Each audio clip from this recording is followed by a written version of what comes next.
My name is Jonas Stockfleth. I'm the owner of the Film Yard, a production company based in London. We specialize in 360 and virtual reality video.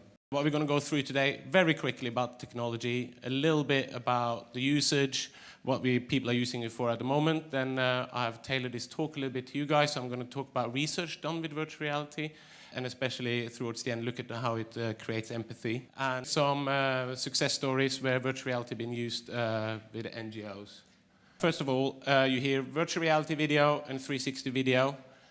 Basically, 360 video is when you watch it on your phone like this, or on your desktop by using your mouse to navigate around the YouTube video.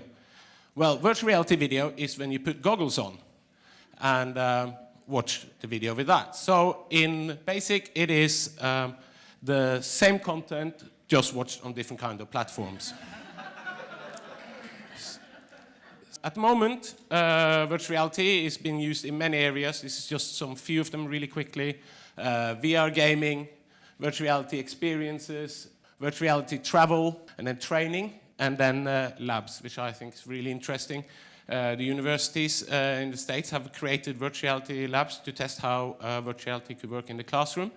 They had some really great, engaging tests and with the students. For example, they had a whole session where they actually took them into a virtual reality lab. They found that the students achieved up to 70% more learning efficiency during those sessions. They then later combined the traditional teaching with virtual reality, where they gave the students a task that came from a CSI writer, where they had to take a blood sample into the virtual lab to solve the murder. And they reached over 110% more efficient learning through that. And another thing that's especially relevant to you guys is that virtual labs, they can now have the most expensive equipment in the world in them. So basically, it's not just Ivy League universities any longer that has this kind of equipment and can access it. Basically, everyone can now access it remotely. That means that a scientist or a doctor can do research and gather samples in Africa. He can then upload the results of those samples to the virtual reality lab and then use all the equipment that's available through there. He can also request professors and teachers from other places of the world to join him in the virtual reality lab as an avatar to study their samples. And I think that's a really great thing for the future, that everyone will have access. For example, with the microscopes, you can now actually dive into the blood cells and actually watch live how DNA is formed, for example, at the microscopic level. Okay, so now we're going to talk a little bit about studies. Very first studies were done many, many years ago in virtual reality, and it's now obviously getting much more accessible due to the technology being evolved. One of the first ones was actually to see how effective virtual reality was. You came into a room, you put the virtual reality goggles on, you were still in the same room, you're standing on a 2x2 platform, and the platform suddenly shot 30 feet up into the air. At this point, they also decided to lower the floor another 30 feet. So at one point, you're standing in a virtual reality world on a platform 60 feet above the concrete floor. The teachers then would ask you, or the scientists would then ask you to take a step forward. This was not possible.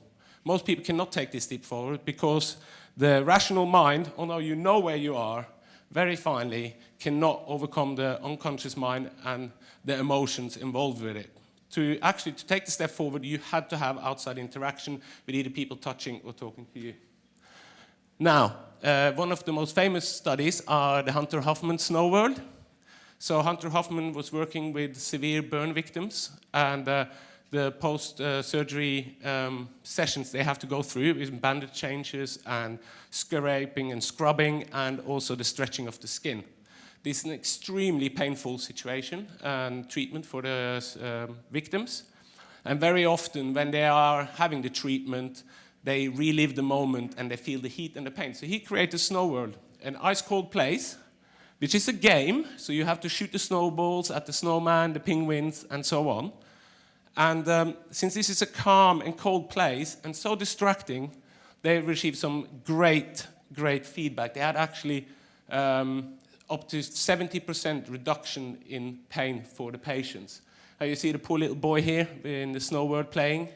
Here they actually made some virtual reality goggles that didn't use electricity, so they could actually, the photons they used here You can see these patients were extremely...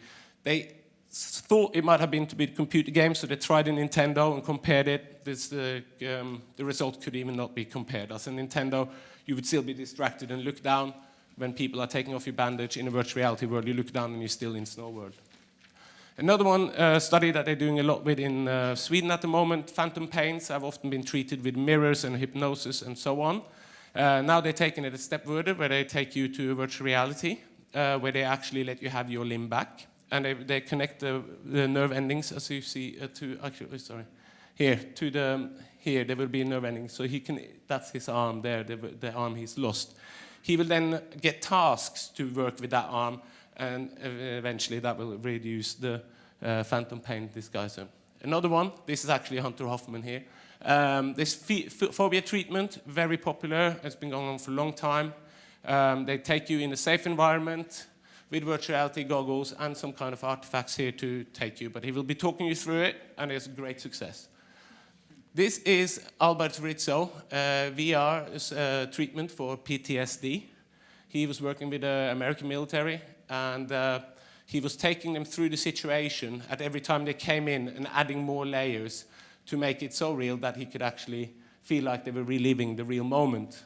8 out of 10 people that left his treatment was no longer diagnosed with PTSD. Sorry. Now, a very recent one, which I thought was a local thing, Johnson Ashmore from King's College. He is an MRI physicist. He was given a 360 camera, and because of all the stress and anxiety that comes with the children and mothers coming often to have an MRI scan, can reduce the effectiveness, and it takes longer, it costs more, and we all know if you have to stop an MRI scan, how much that costs the hospital. So he created a video that the children and the parents then can watch with virtual reality goggles. You can download this one for free on the internet, and they can go through the whole ordeal. So it's from arriving at the hospital to then going through the corridors, to be lying down, what do you be told, and what the sounds. And the sounds in an MRI scan, for those who have it, they know how extreme they are and how loud, and sirens and everything. But the children who tested it, they all said they were so much more prepared for it because they knew what sounds would actually come. Now, Jeremy Belson at Stanford University, he's done a lot of research on human behavior and how it reflects to virtual reality. I'm going to talk to 3 studies he's done. One I called Superman versus Helicopter.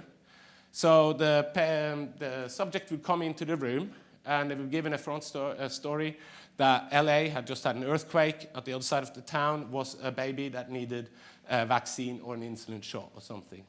They were then, half of them was transported to the baby in a helicopter. The other half was given superhuman powers and could actually fly over as Superman.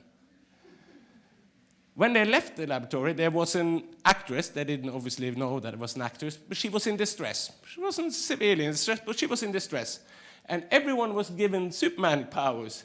They were much more likely to help the actress in distress.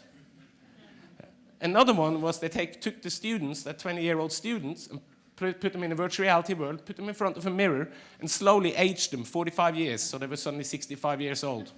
Those students, the next month, saved more money than they ever had before. If you know what's going to happen, it might be better for us. And this could then be used, for example, in stop smoking. You know, it's difficult to stop smoking when you're 18, when you know you might have trouble when you're 70.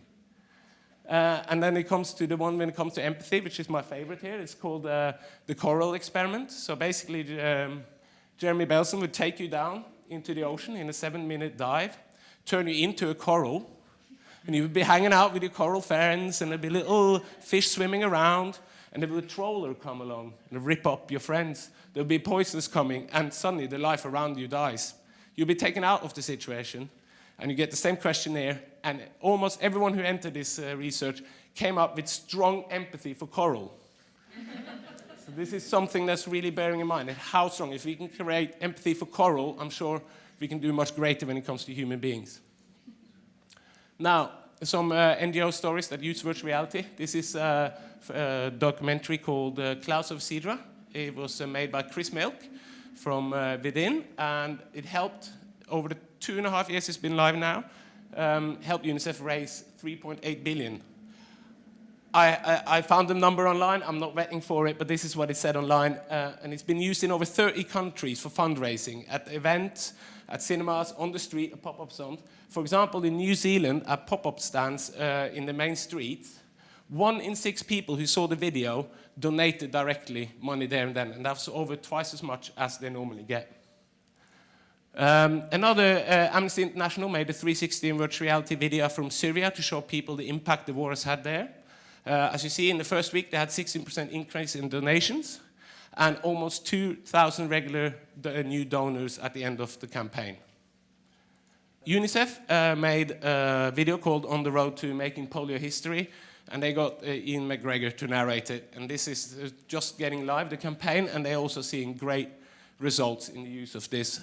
They're not the only one. The Clinton Foundation made Impact East Africa, and it's at the moment had 1.15 million views. So, as it proves, 360 in virtual reality creates a much more engaging viewing for the gazer. You cannot watch 360 or virtual reality without engaging, because you won't be able to see it. So you're interacting, you're engaging, and you're creating a totally different kind of interaction with the viewers. Now, before I finish this, I have unfortunately not been able to talk about my own studies, and I really would hope that maybe we can find a partner from within the NTD community to create some real studies and some research of our own with virtual reality and help you guys raise some extra money. So I think we should all be grateful that we're on this speck of Earth timeline, that we are able to view and see technology develop so fast that we can actually help the human race develop further and help each other all over the world. So thank you very much.